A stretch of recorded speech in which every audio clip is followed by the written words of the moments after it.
What's going on, guys? Let's talk about off-grid knives. I think, and I didn't go searching before I did this video, I think this might be the very first off-grid knives that I have had on the channel. There, for some reason, I think there may have been one other one, but this is the off-grid knives Black Stallion. Cool packaging, little magnetic closer box. Cut out foam. I appreciate that. Okay, we'll put this off to the side. Is this the tactical everyday knife? I don't know. Let's talk about it. It's a big fat guy. It's very tall, wide, whatever dimension you want to call that. But it's fairly slender and fairly lightweight for what it is. And overall, it's a pretty fun knife. I'm not going to lie. All right. So this is made and produced by Bestech. Okay. So if you are against that, well, thanks for coming. But, it is what it is. So let's talk about it. It is 4 3/4 closed, 8 1/4 overall. 3.55-inch blade with a 3.4-inch cutting edge. Behind the edge is 18 thou, if I'm trying to get my lingo correct. It is a D2 blade steel. The blade thickness is relatively thin, honestly. It's 0.122 blade thickness, and it kind of goes down all the way to that 0.018 behind the edge. Weighs in at 6.7 ounces with an overall thickness of 0.539, and it runs on bearings. Super drop shut, not guillotine wise, but super nice and smooth. And let's zoom in and take a close-up look. I think they did a very good job. Okay. A very nice dark stonewash. Company logo. I believe this is a G10 scales. Reversible pocket clip. Now they got it almost right. It's recessed for the clip material. However, they used not even button head screws, just like cap screws. Cap head screws, I guess that's what that is. I think that's what you'd call it if it would focus. It does not hang up in my jeans pocket. Your mileage may vary, but I would have much rather seen them use a countersunk hardware for that pocket clip. There's no reason not to have.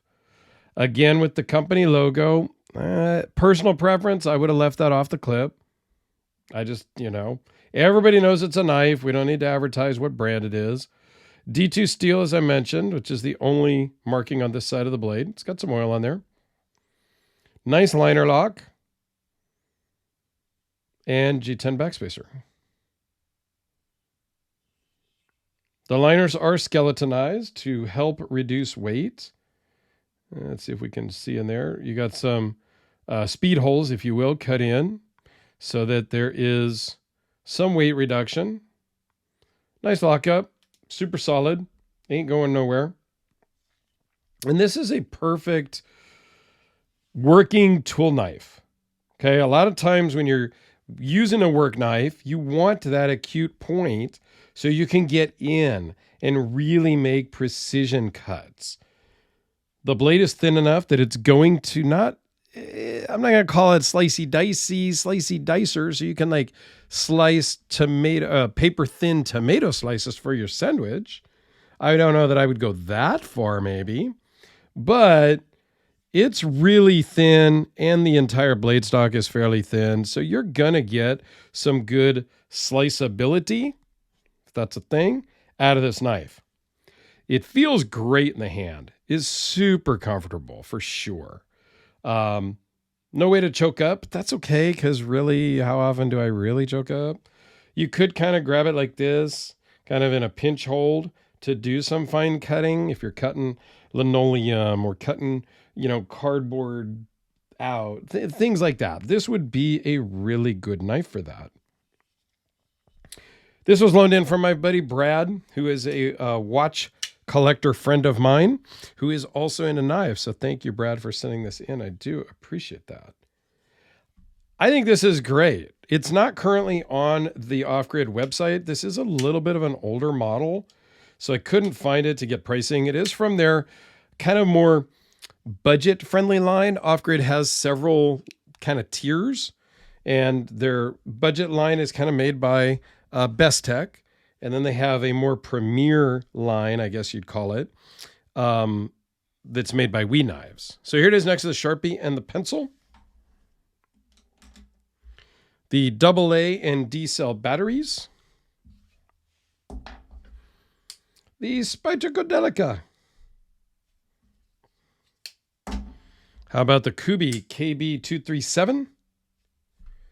Just about the same overall length, obviously much taller, wider, fatter, whatever.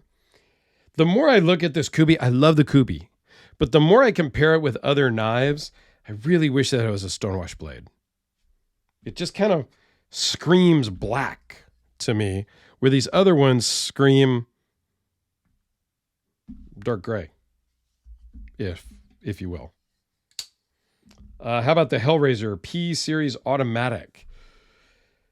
Again, it's black, but it's different black than the Kubi. So I like this a little bit more subdued, more of a matte finish on my blades than the high gloss of the Kubi. So I don't know, guys. I think this is pretty cool blade. It does take up a little bit of room in your pocket. I'm not going to lie. And I don't have anything to kind of compare that to here on the table. As far as the broadness, like it's going to carry kind of like a Medford Praetorian or a Midgard's Messer type knife, because it is rather tall here. Let me get you a dimension on that, actually, because I didn't measure that. I don't typically measure that dimension, but just about 2 inches at its widest, give or take. Yeah, just a hair under 2 inches, I would call that. So yeah, it's going to take up some pocket real estate, but for most of us, I don't think we put a lot of other things in our knife pocket so that we can try not to scratch them up, ding them up, and things like that. So anyway, a very cool offering from Off-Grid Knives. Thanks for watching, everyone. I do appreciate it. Have a fantastic day.